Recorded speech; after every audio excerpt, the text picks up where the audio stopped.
الحمد لله وحده والصلاة والسلام على من لا نبي بعده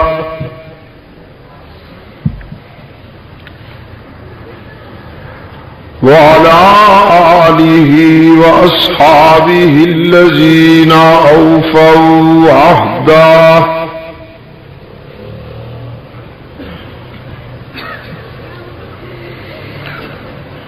الذين هم مفاتيح الرحمة ومصابيح الغرر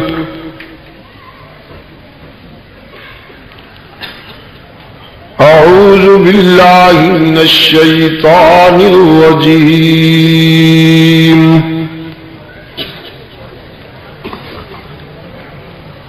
بسم الله الرحمن الرحيم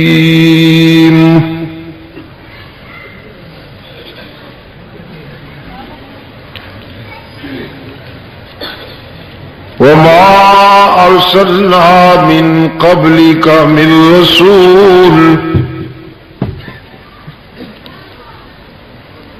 إلا نوحي إليه أنه لا إله إلا أنا فاعبدون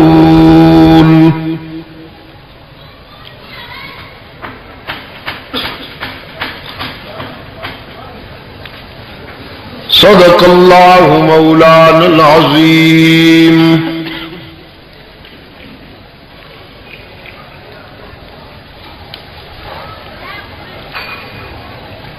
وعن معاوية بن أبي سفيان رضي الله تعالى عنهما قال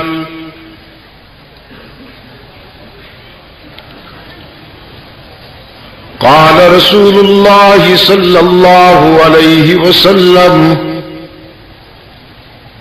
من يرد الله به خيرا يفقهه في الدين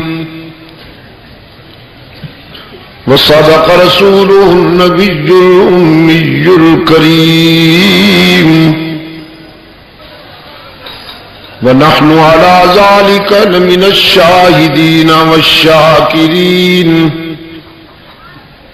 والحمد لله رب العالمين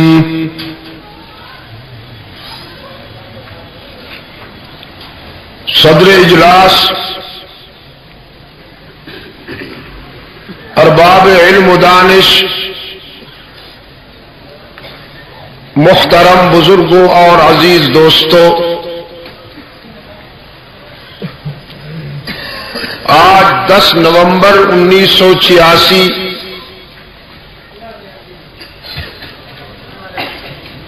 انجمن تبلیغ قرآن و سنت کے زیر اہتمام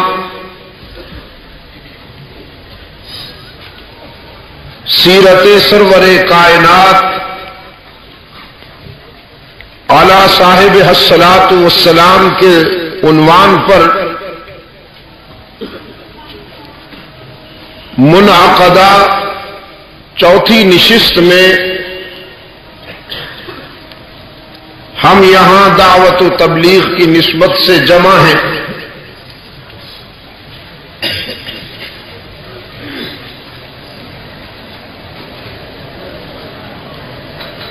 گزشتہ شب کی گفتگو یہاں تک پہنچی تھی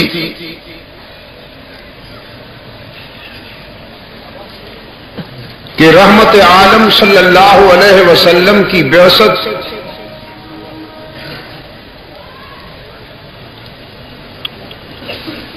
اللہ کے اس عہد کے مطابق ہوئی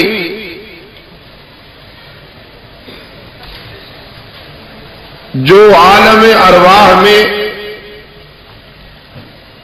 اس نے اپنے نبیوں سے کیا۔